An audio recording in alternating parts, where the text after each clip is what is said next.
Hey, what's going on, everybody? Welcome to another edition of the Football Guys Power Grid, all presented by RotoGrinders.com. We talk DFS, we talk Week 13. I am Dan Bach, joined today by Devin Knotts.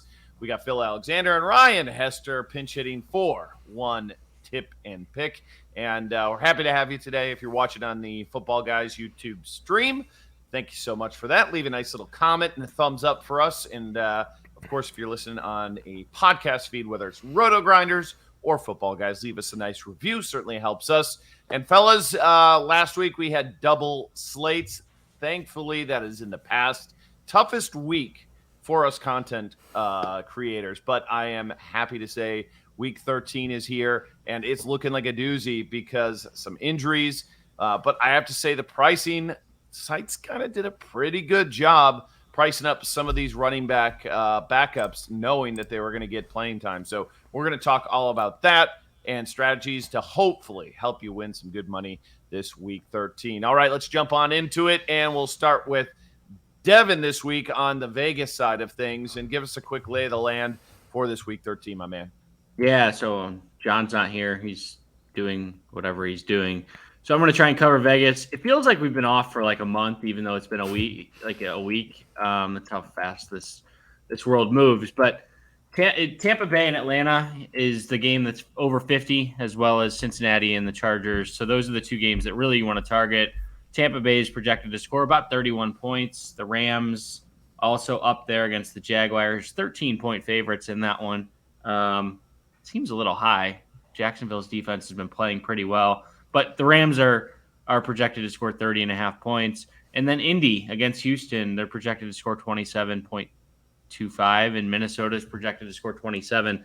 On the bottom end, teams that you might want to avoid, going back to that Jacksonville team, so it's only projected to score 17.5.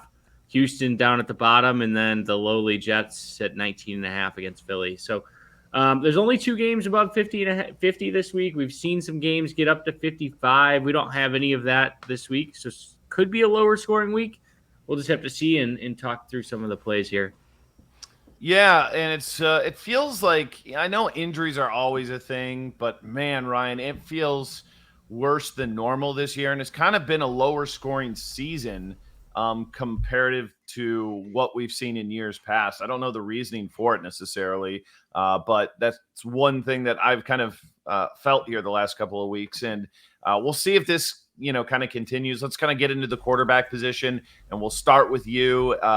Give us some thoughts here on which QBs we should be looking at. We'll kind of start with our cash game thoughts first. Sure. And here's how the folks will be able to tell that we don't necessarily script these shows all the way, as I was hoping to go last, if at all, on quarterbacks, because I was looking at putting a lineup together, and quarterback, tends to be the last position you do want to put in there. And nobody jumped off the page this week, especially, but a couple guys that, I came to after filling in running backs and receivers. So I do have a couple of those. And two of them are actually in the same game, and it's going to sound ugly, but it kind of goes to Devin's point of we don't have any, obvious spots this week. We don't have any, high scoring teams outside of those ones that are huge favorites, and a lot of them are on the road even too, which makes some people a little skittish. But Derek Carr at 6,000 and his opposite Taylor Heineke at 5,600 in that same game are guys that I could see. Throwing for either 300 yards or multiple touchdowns at pretty modest pricing. And they'll allow you to do a lot of things in those more valuable running back and wide receiver positions. Another guy that I thought of if you have a little bit of extra money is Jalen Hurts, who has a rare opportunity to bounce back in the exact same stadium in which he failed us last week. At the Giants, he had a very poor game. But just 2 weeks ago, he rushed for 3 touchdowns, and we know that he brings that to the table too. So he's 7,000 on DraftKings at the Jets in a game where the Eagles are heavily favored against an opponent that doesn't know them as well, certainly as last week's opponent. So those are the 3 guys that stuck out to me, especially in cash games. And then I'd be interested to hear certainly. Jalen Hurts stinks. Sure, but he runs. I mean, he's like the worst, best fantasy player that you can find because he's not a good quarterback, but the one time I played him last week, of course, he doesn't get there. Like, I was like, sure. Yeah, of course he's going to do it. But then He hasn't gotten. He's gotten there once in the last 6 weeks. So and I'm not the guy to pick Jalen Hurts either. He's very whack-a-mole for me. Every time I think let's do it, he doesn't, and every time I'm like, no, I'm done, is when he rushes for 3 touchdowns. So it's tough. You don't have to love it, but I gave you 2 other ones, and I'm sure you guys have some other thoughts too. But nothing jumped off the page at QB. You got Patrick Mahomes on bye. You have Josh Allen on Monday night. So there's really no super obvious studs out there, at least that I've seen, that I want to pay for. All right, Devin, pick it up from there. It's the Air Bear, Justin Herbert, this week. He's rushing, which is crazy that he's rushed for 126 yards over the last 2 games. He had some midseason struggles, a couple games where he threw for 225 yards or less, but that was against New England and Baltimore. The last 2 weeks, he's thrown for over 300 yards against Denver and versus Pittsburgh. So this week, going up against the Cincinnati defense that we talked about it being one of the highest projected scoring games, I'm starting with Justin Herbert in cash and figuring out the rest later. GPP wise, I'm going Lamar Jackson against Pittsburgh. This Pittsburgh defense can't stop anybody on the ground right now. They give up like 200 yards to Detroit a couple weeks ago, and then who was it last week that ran all over them? Cincinnati, Joe Mixon. Cincinnati. Yeah, and then Austin Eckler had 4 touchdowns too rushing. So I think Lamar Jackson could have a big rushing. He could top 100 yards rushing this week. Phil, for tournaments, any interest in Carson Wentz this week? Yes, actually, Carson Wentz is on my list. I think that we may have learned a lesson last week when we looked at Tom Brady as the second highest owned quarterback on the slate, on the main slate that was, and then Leonard Fournette managed to score all of the touchdowns. By the way, I really wish my guy John Lee was here this week. Ryan, no offense to you, but him and I need to take a victory lap on Dan and Devin on Leonard Fournette, for Christ's sake. I mean, sorry, Joe. We 4 touchdowns, right? Leonard Fournette is a league winner. I wrote an article in the preseason. It was called "Leonard Fournette's ADP is a Mistake." I want to print that on a T-shirt and wear it around. Leonard Fournette's awesome. I don't know what is wrong with fantasy football that Leonard Fournette doesn't get his due, but he's getting it now. Leonard Fournette's awesome. This is the quarterback section. Please save it for the running back section. Fine. But my point is, touchdown variance is a thing. Jonathan Taylor is the chalk this week. Everyone's going to be on him. For tournaments, that means if it just so happens that the touchdowns swing Wentz's way against Houston, which they very well might, then something like Wentz-Pittman could get you a lot of leverage. But I want to back up because I was surprised that the cash game folks didn't mention Tom Brady. As I was looking at it, Brady is the chalk. Am I wrong there? It's Brady or Herbert. Okay. Yeah, I mean, the thing about Brady this week is he's highly priced, but there's so much value at that wide receiver position that it's not that difficult to get up there. So I think you're right. I think people will play him mainly just because of roster construction this week. Like there's not that jam in high end running back that we're used to having. So people will play him for sure. And even if there is, you've got several running backs that we're going to talk about that are also low price. So, yeah. And people just love playing the opposition to Atlanta. That's one thing that I've noticed. You could pretty much just put a couple of extra percentage points on whoever the opponent for Atlanta is. And I'm actually fine with the play, even though it's going to be chalky, because I don't think that like 30 points is too far off a median projection for Brady in this spot. Atlanta is terrible.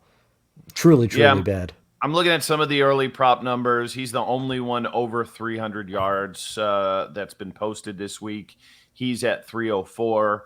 And I got to take that back a little bit, what I said about no high-end running backs you want to jam in. Jonathan Taylor is somebody you're going to want to maybe jam in on your lineups today. But there is an incredible amount of value that we can go to. Any off-the-radar plays, Devin? That's kind of what you like to find for us. Mike Glennon at 4K. Wow. Oh, wow. I mean, that's a contrarian build because I don't think people will feel like they want to go that low. Yeah, I mean, Miami's run defense has been really good. Saquon Barkley's terrible. I think he had four. I've hated Saquon Barkley for a long time. For those that know, he had the most Saquon Barkley stat line ever last week, which was 40 rushing yards. 32 of it was on one carry, and then the rest he had 12 carries for 8 total yards. I thought this was the quarterback section. It is, but I'm justifying Mike Glennon. So Mike Glennon at 4K. If he throws for 250 and 2, it helps you easily get to Jonathan Taylor. But you probably don't need to go down that low. Yeah, I think it's interesting though for tournaments. I mean, it's not like he's a scrub. There's no question. Is he that much worse than Daniel Jones as a passer? Like, probably not. Probably not. But he's that 4. When you get down to that 4K number, that is like the true floor. Like the 4.5s, the 4.7. But we get that 4K, man. You literally can get whatever you want. I started Zach Mettenberger in a live final once, so I'm not afraid to start horrible quarterbacks. I mean, Tua was, I know it was off the main slate, and it was a few weeks ago, but he was like 4,200 that London game he came back, and I know people that played him in there, and it ended up being pretty sharp. So you can do a lot if you go that low. Tua is a lot better than Mike Glennon, but maybe Mike Glennon will finally target Kenny Galladay. I don't know. Maybe he can see him because he has a 6-foot-long neck. Well, that's true. All right. Let's move on to that running back position. And I mean, how good of a play is Jonathan Taylor this week, Ryan? I mean, it just feels like, against Houston, how does he not smash, right? Like, it's just feels like it's 102. In this game. I mean that's kind of the dream, right? You've got a game, against a really bad team, a running back in a positive game script. He touches the ball all the time. So I mean that's the guy you want. That's part of the reason why, I recommended a $6,000 quarterback rather than a $7,300 quarterback, right? I mean, Taylor is your guy. The only, I guess, potential hesitation is that they are on the road. If you worry about things like that. And then, Phil's point is good, is that especially in tournaments, if everybody's on him, then and Wentz throws for 3 touchdowns instead of Taylor running for 2, then you're kind of stymied a little bit. So, Taylor is that guy.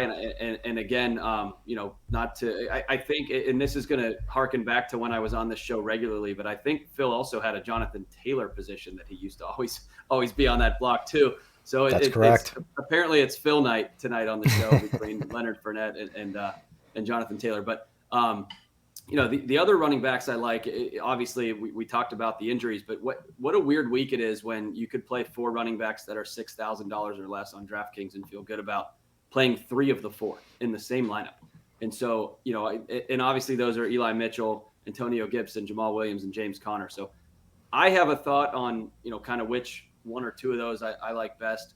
I'm curious to hear what Devin and Phil think, though, because I think my thought, could be wrong, because it could very well just be a toss-up. So I'm going to toss it back and give it to those guys and see what you think about our value running backs here. And then Alexander Mattison, too, who I think we should definitely mention him, but more on that low tier is what I'm curious about, because there's a way to put 3 of those guys in and do a lot of fun stuff. Yeah, I mean, the early ownership has got, Williams at 19, Connor at 21, and Gibson, not quite as bullish, but he's still at 15, which isn't a bad number. So you're right. They're definitely, looking like they're going to be owned. What do you think on that front, Devin? Yeah, I think that's the way to go. I think Madison's tough. It's sort of like this weird pricing where it's, what is he, 7,300? Where Joe, but don't you just find the extra like $500 and go to Joe Mixon at this point? I don't know. I don't think so, because let me ask you this: if Dalvin Cook was 7,300, would you play him? Yeah, but is Alexander Mattison Dalvin Cook? I think he is. I think he is when the Dalvin Cook is gone. From what we've seen this year, he's burned people so many times. He really has, like every time. Like we think it because he has the long hair and like. I don't know. He's had good games. It's not like he's averaging 3.6 yards a carry. Like he's had good game. There's 2 good games this year. I don't know. I just want to jump in and say Detroit is a mitigating factor there as the opponent. Yeah. I think I trust Joe Mixon more. in his 2 games where he had 20 plus carries, he had 27 and 23 fantasy points. Yeah. So I just can't it's get a the no-brainer. I just can't get some of the last year stuff out of my head. Yeah, I think it's fine, but it prevents you from going to Jonathan Taylor, and that's the biggest issue. Not when you're playing Mike Lennon, of course. Exactly. Unless you go to Mike. If you go Mike Lennon, then you obviously could. But to me, I'm starting with Jonathan Taylor, figuring the rest out. It's going down to James Conner for sure going up against Chicago. Chicago, they're sort of overrated from a defense. People think they're better than what they are. West Coast team going to the cold weather. I think that that should help Conner more than anything, with it being cold outside here in Chicago. And if I'm picking another running back in that area, I'm going. I don't love the player, but I'm going Jamaal Williams. That sounds gross to me. I mean, you're gross. worried about. He's so bad. I don't think he's a good player at all. At all. He had 5 catches last week, but you could also go David Montgomery at 56. I think that he's probably safer than Williams, to be honest. I don't know that I trust him all that much, but I don't want to. I don't know. I mean, that's the answer. It's hard. It's hard because. Maybe the answer is Darrell Henderson at 61, but the Jags have been good too. So I think we got to wait on that Henderson news. I think he's a little banged up. We don't know for sure that he's going to play. If he does, I think he's going to garner a ton of ownership when you consider home favorite by 2 touchdowns. Yeah. Like those trends historically really, really favor the running backs in that situation. So, we'll wait on that, but if he's good to go, that's a good price. If he's not good to go, is there a backup we would consider for Darrell Henderson? Sony Michel, why not? Isn't he out? I don't think so. I'm clearly not prepared. No, I mean it's still wide he's open fine. too. Yeah, he's fine. Sony Michel becomes the guy there. Yeah, 4,300 at home as the only running back of note on the team. I think that's something you have to consider and go after.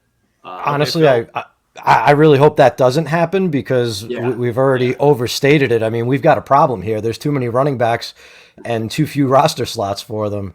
I don't know. Let's all take a stand. Pick 2 running backs to pair with Jonathan Taylor in cash. Elijah Mitchell, Jamaal Williams. I do like Elijah Mitchell. I think at 6K the value is there. Personally, I think I'm going to do this is the best play on the slate at any position, at any price guy for the week. I think Antonio Gibson is the guy.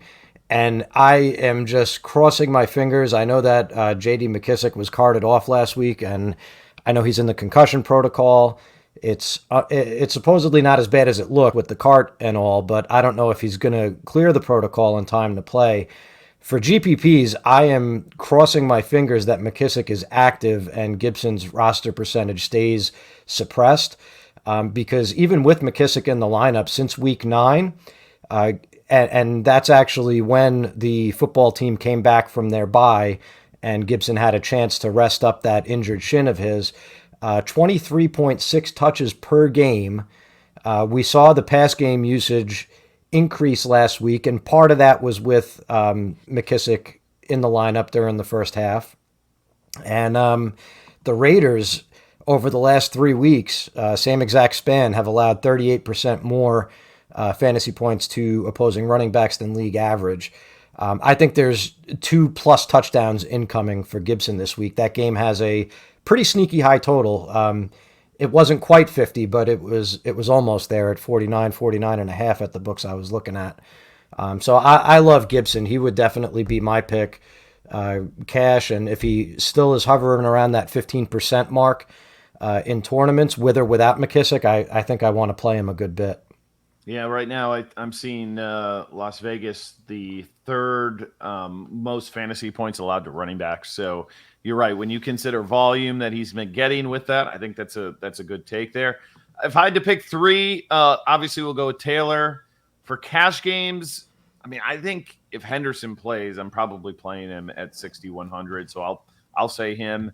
And I like that Gibson call. I really like Mattison. I think he's still a really good play. I don't know if he fits the build that well. I'd definitely be overweight on him in tournaments.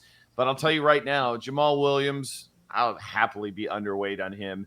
And if he's like mega chalk in cash, I know sometimes you just kind of take a player for the block and hope you win elsewhere.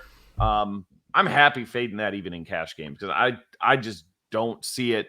His early, actually, no, we don't have an early prop. I'm looking at something else. So I'll be curious where that comes in at, but not a huge Jamaal Williams fan. I think it's potential bad chalk. All right, there. You guys sold me. Good.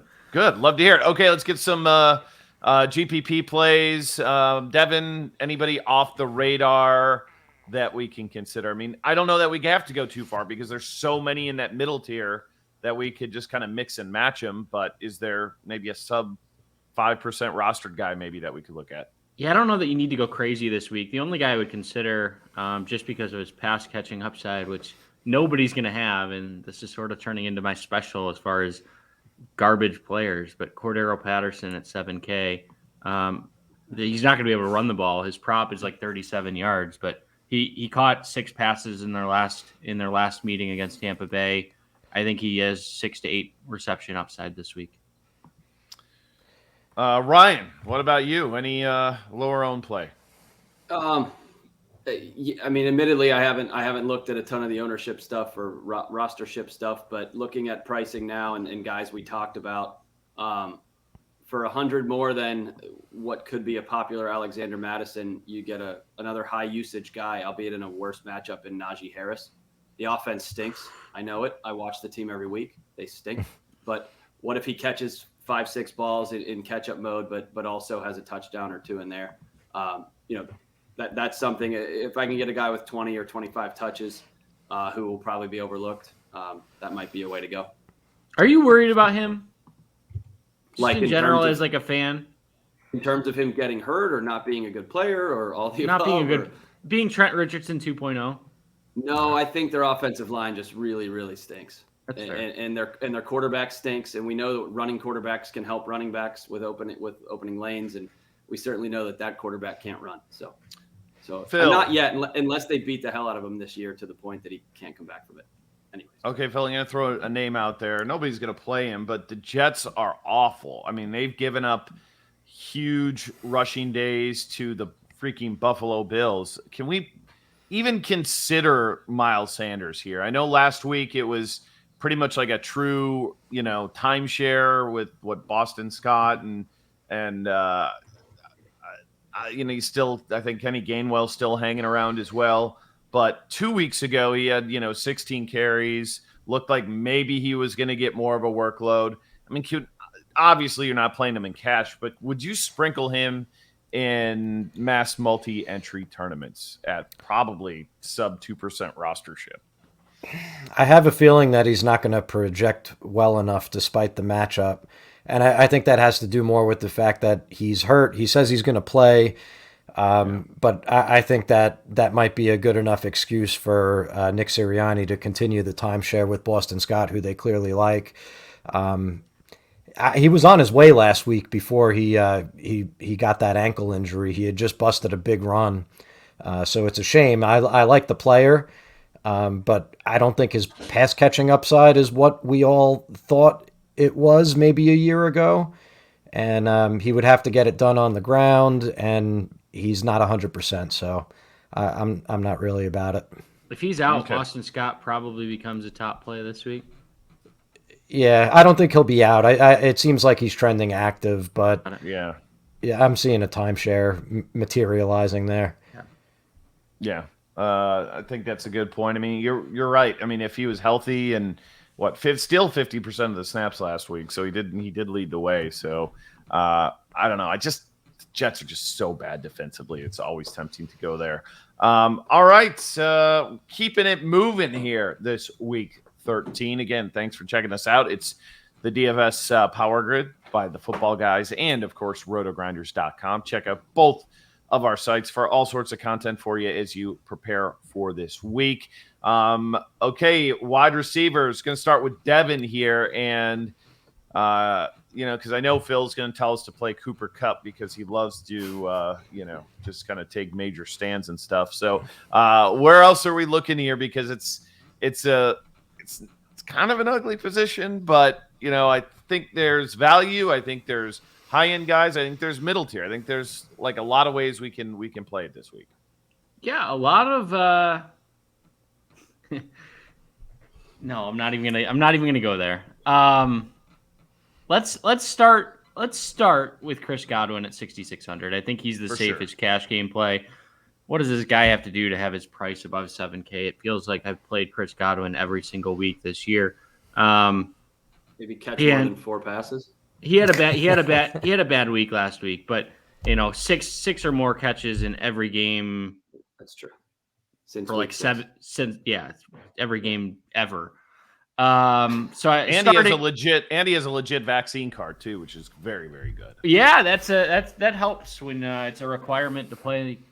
At least either be honest or don't. But so starting there, I'm looking at a guy who Bill is going to laugh at me, but Elijah Moore at 5,500 is intriguing. I don't know that he's a cash game play, but I really like him as a GPP play this week. The Jets stink.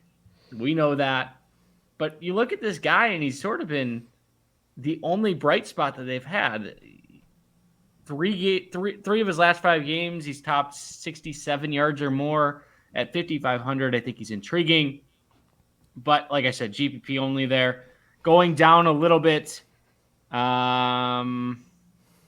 hard. I wish I liked more of this wide receiver group, but Michael Pittman at 5,700 is probably the other player that I really like in cash games this week. So starting with those two, I'll jump back in with anybody. If you guys want to elaborate on anything, go ahead. But GPP, Elijah Moore, and then Pittman and Godwin in cash. Okay, Hester, you're up. Yeah, I like Elijah Moore and Pittman as well. Those guys were on my list too. A couple other ones I thought of, and I mentioned this Vegas Washington game. Hunter Renfrow, he continues to be the archetype of player that I don't love to play because he's not going to make big plays, but he just keeps putting up the numbers, man. I mean, it's just at a certain point, I'll play him, way too much in one week, and he'll put up 6 for 59 and disappoint. But I don't know that this week will be that week against the Washington defense.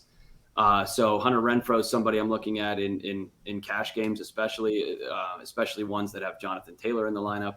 And then also Deontay Johnson is another player that's interesting. The Steelers got absolutely pummeled last week. As we know, he still had 9 for 90 something. I'm sure it was garbage time, but who's to say that that's not in play in any given week the Steelers play going down the stretch with their slate of opponents. Baltimore has also, good as they are reputationally, they've also been a little leaky against wide receivers, especially on deep plays. And then another, mid-priced, high-volume guy is Jalen Waddle, who is 6,400 on DraftKings and just continues to see incredible volume. Maybe some touchdown regression is in play, but he could still have 8 catches for over 100 yards without a touchdown, and you're going to be pretty happy with that. So those are a couple other guys that I've been looking at, and I'm curious. Obviously, I think we all would lean Jonathan Taylor over Cooper Kupp in this week. But curious to see Phil being the tournament guy, what you are going to do. I know, Dan, you alluded to taking stands, but you take Mike Glennon and you take them both with that too. And where are you at, Phil? Sure. Versus the field with Cooper Kupp in a tournament situation. Because to me, this week just feels like a do whatever you want / get right game for the Rams. And I think what they want is to get back to the team they were for the first month of the season, which is very Cooper Kupp heavy. Phil. Oh. So I'm co-hosting with Dan. You didn't know? Oh, thank you. So one more name that I'll throw out there for cash games that's in that same range for me anyway as kind of Waddle, Renfro, Pittman is Brandon Ayuk with Deebo Samuel out of the picture this week. His snap rate, target rate, routes run rate, it's back. It's not the first quarter of the year where he was disappointing and in the doghouse. Brandon Ayuk looks like Brandon Ayuk, and at 5,600 and without Samuel, I think you could consider him too. In tournaments, DraftKings always seems to overprice Justin Jefferson a little bit, and as a result, his roster percentage has kind of stayed middling. But I think that with a good portion of the field on Alexander Mattison, I think Justin Jefferson gives you some leverage. It starts and ends with the fact that he's Justin Jefferson. He's awesome, and he plays in a dome this week. But usually when a big fixture in the offense like Dalvin Cook goes out, it's the most talented player other than the injured player in the offense that sees the biggest bump. And I could see that with Jefferson, as well as the fact that they're playing against the Lions. When they played earlier this season, Jefferson went for 8 targets, 7 catches, 124 yards. I'm expecting a similar receiving line, and I think he's going to get in the end zone this week. I'm also looking at the LA wide receivers, but believe it or not, it's not Cooper Kupp. We need to put some respect on Van Jefferson's name. Two games. You said Odell Beckham, I was going to kick you off the show.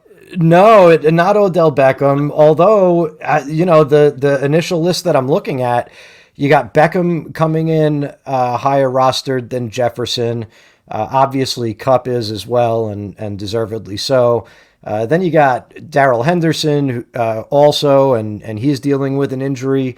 So I feel like Jefferson is kind of an afterthought. He'll probably be like 5 to 7% in tournaments. And in 2 games without Robert Woods, he has 16 targets and 50 more air yards to lead the team than Cooper Kupp. So the numbers behind the numbers are good. 95% snap rate in both games, running a route on nearly every Matthew Stafford drop back. So I feel like the crowd hasn't yet come around on the post-Robert Woods Rams offense, and Van Jefferson is a big part of it. He's still cheap, and he's going to be somewhat contrarian.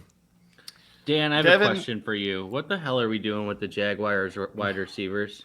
I don't know. Is it Laquan Treadwell week?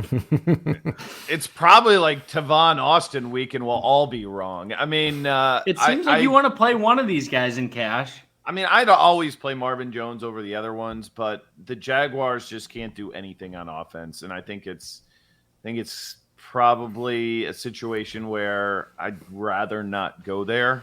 But they're so bad. Would you rather go about this for a second? Jawan Jennings with Deebo Samuel out? Because he's going to be popular at 3,200. I would play those guys over a Jaguar for sure. 100%. So we're going Jawan Jennings then. Josh, Reynolds is Lord the other help name us. that's kind of like popping a little bit on Reynolds. the lower end.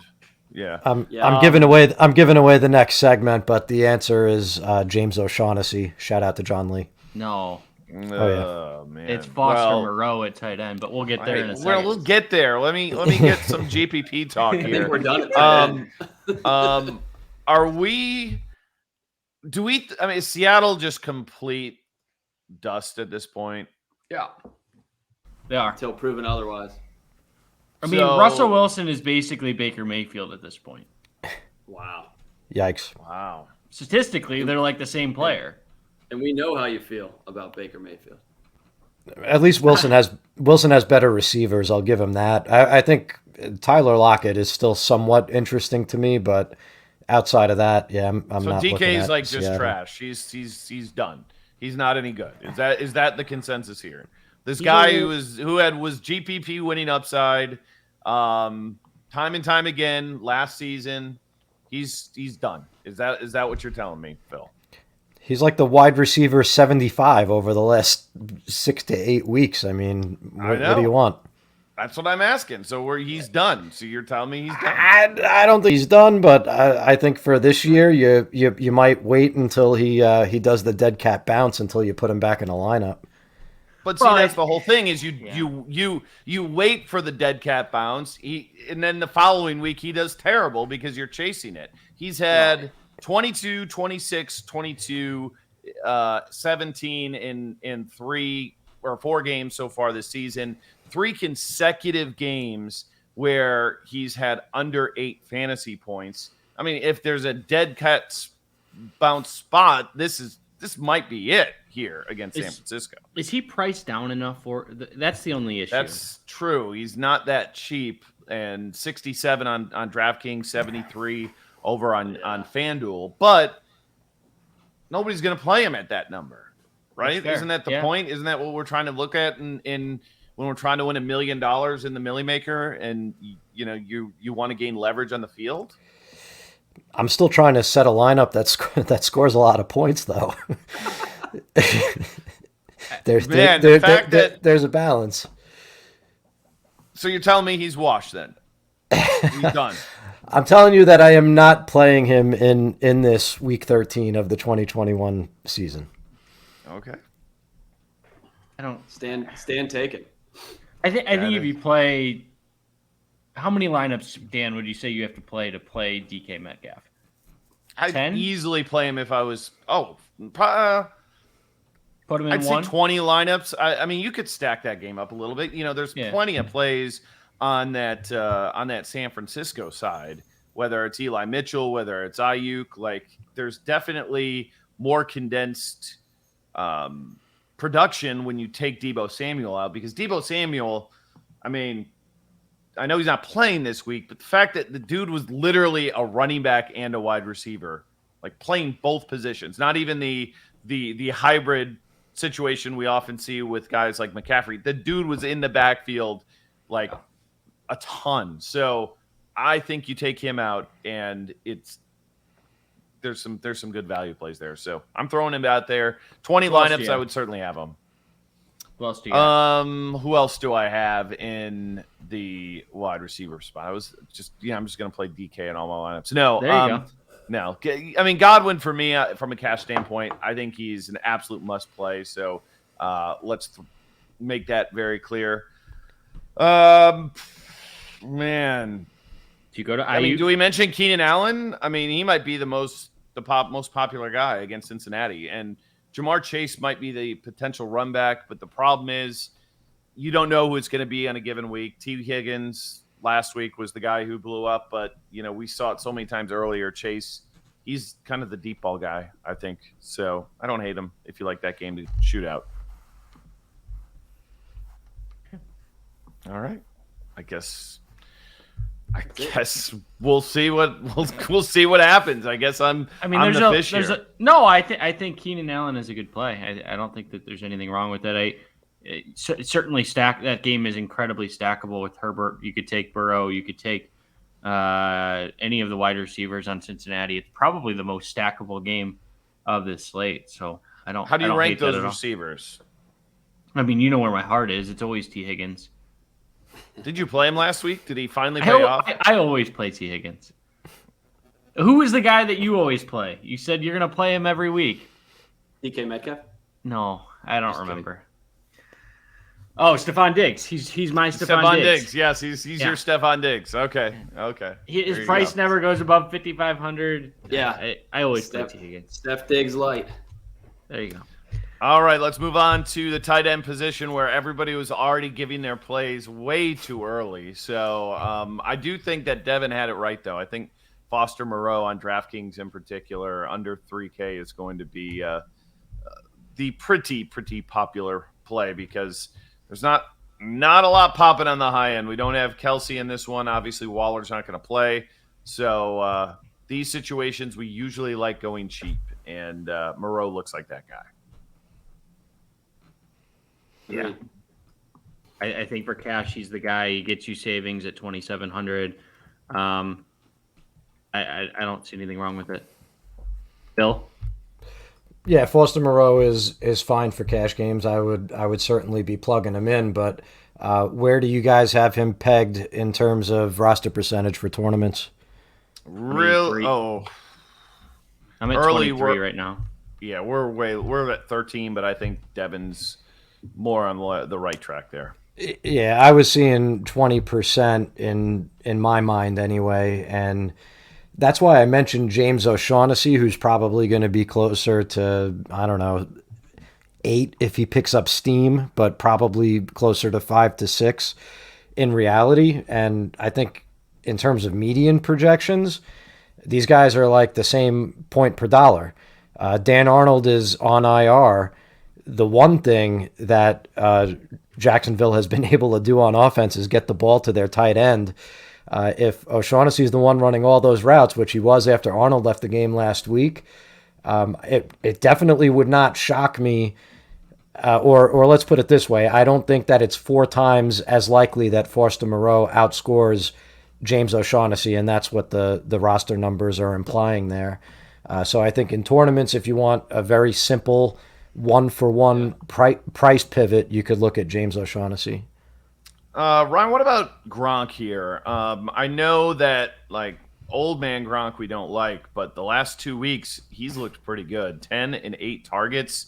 Pretty expensive on FanDuel, but 5.3 on DraftKings is pretty reasonable, right? Yeah, and Phil made a good case for, there's a few different types of leverage. You can go with different guys on different teams, like we talked about, Wentz and Pittman versus Taylor. You can do a price leverage like Phil just talked about, where you go from the chalk to another guy that's not chalk at the same price. So that's a good one. But another one is just lineup construction, right? So not many people are going to put a $5,300 tight end in there because you want to do other things at other positions. But how rare is it that we could say Rob Gronkowski is kind of due to score a touchdown from his catches and yards? He had 7 catches and 123 yards last week and didn't score.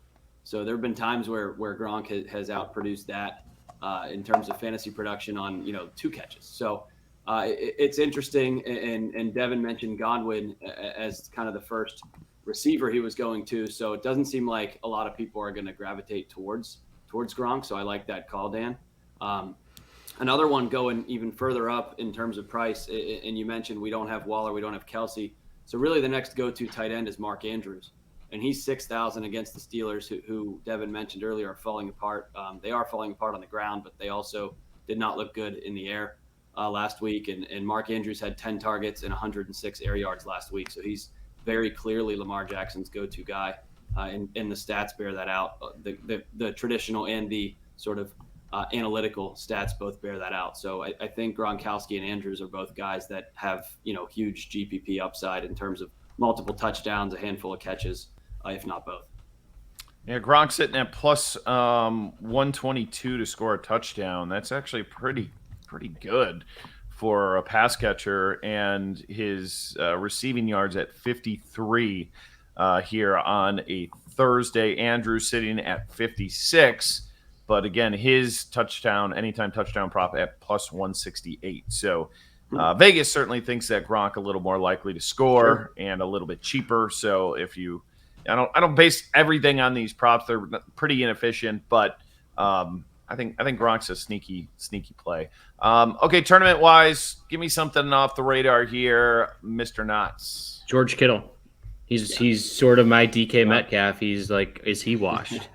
But he's only top 60 yards twice this year, so not the guy that we are accustomed to seeing.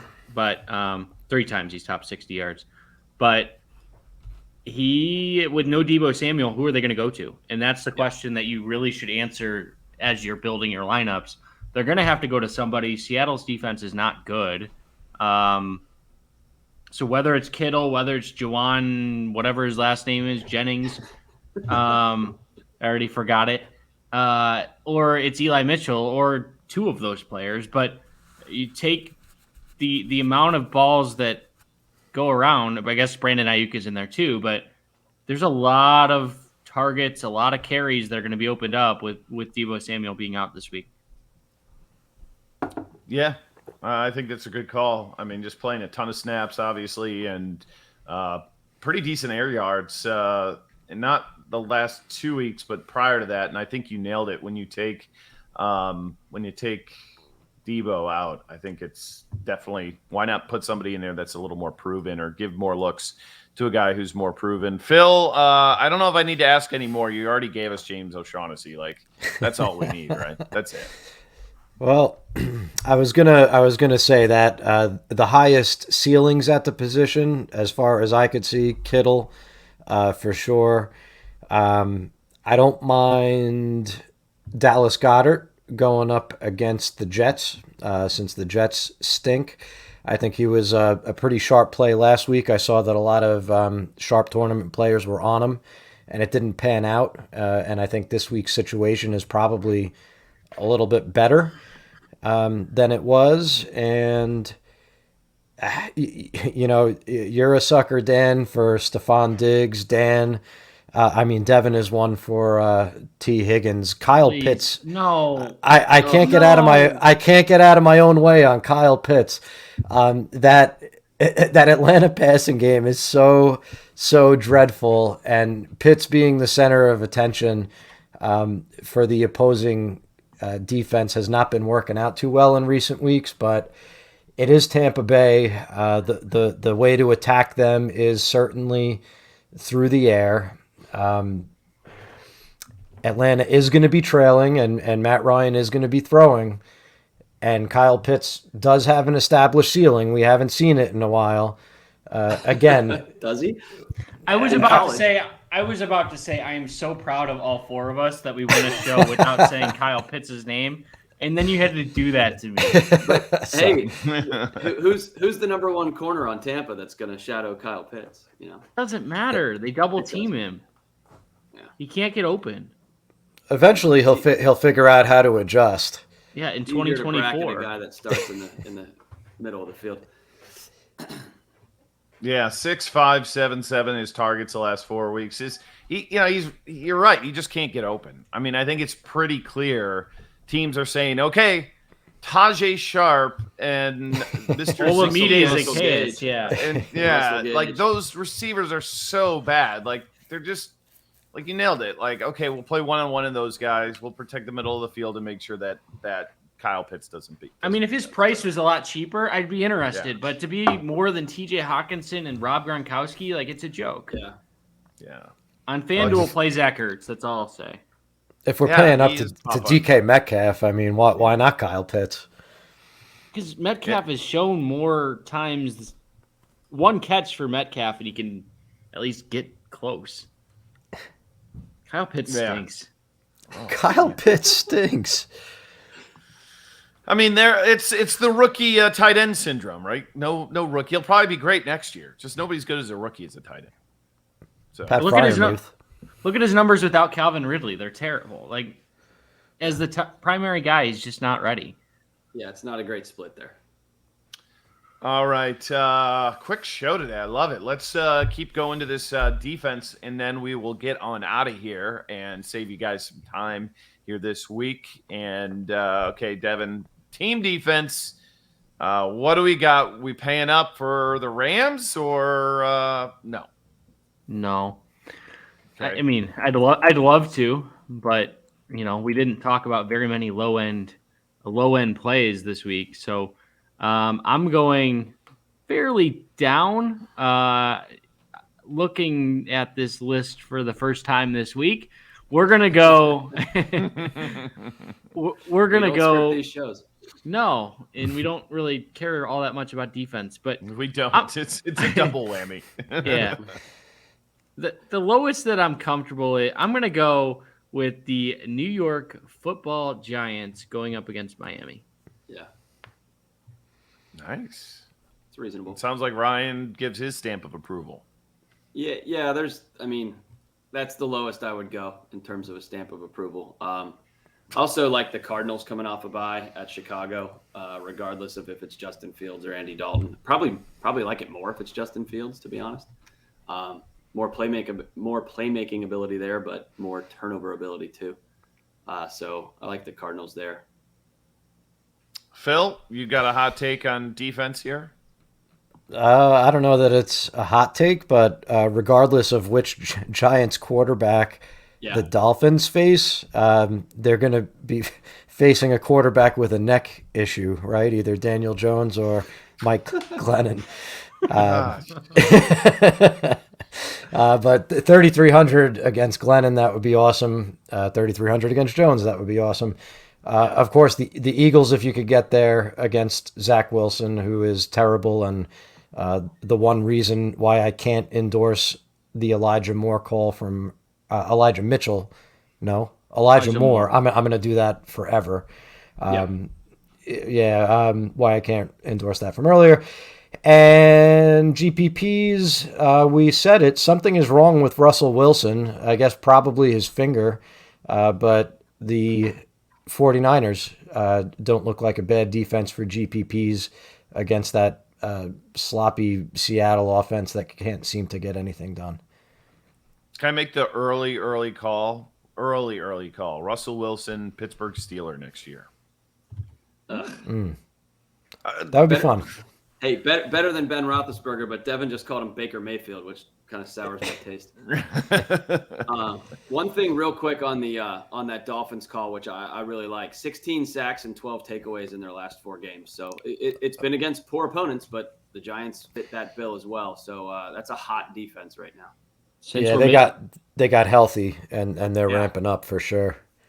Since we're making calls, Russell Wilson, Green Bay Packer next year. Aaron Rodgers, Pittsburgh Steeler. Phil, you got to give us a call. Come on. Wrap up the show with a call. On the Pittsburgh Steelers quarterback. Where is Russ cooking? Where's Russ cooking? Or who's his the restaurant Steelers closed cooking? in Seattle because of high rent, so he's got to pick a new city to cook in. He wants to go to Vegas, which is strangely on like every good quarterback's list of places to go. I found it so bizarre that Aaron Rodgers and Russell Wilson both had Vegas on their list. I mean, I guess Vegas is a cool place to live, and it's close to the West Coast for those Hollywood quarterbacks. But no state income tax. Yeah, I wouldn't be shocked if one of them was playing in Vegas. All right. Early speculation. As long as Baker's not in Cleveland, like I'm good. Just what all the fans he's going to be, but just what all the fans want from their Week 13 DFS show is 2022 quarterback predictions. I mean, we've gone on way worse tangents on this show than that. Okay, like way. We talked about Mike Glennon for like 4 minutes and his neck multiple times. Okay, you did. Jeez. All right, boys and girls, we appreciate you joining us here today on the Power Grid. Please leave us a nice little review. At least give us a thumbs up if you're watching this on YouTube. And if you want to call out Tip and Pick, feel free to do it. And by the way, I did win the 4-man last week. So kudos to me for winning their money. So I'll try and do it again this week. But thanks again for being a part of this community that we have at RotoGrinders and Power Grid. Good luck this week 13. Win a lot of money. Go show some screenshot life out afterwards. And hopefully you have yourself a great weekend. And we'll talk to you next week right here on the Power Grid. For Devin, for Phil, and thanks for Ryan for filling in for John. I'm Dan. We'll see you next week.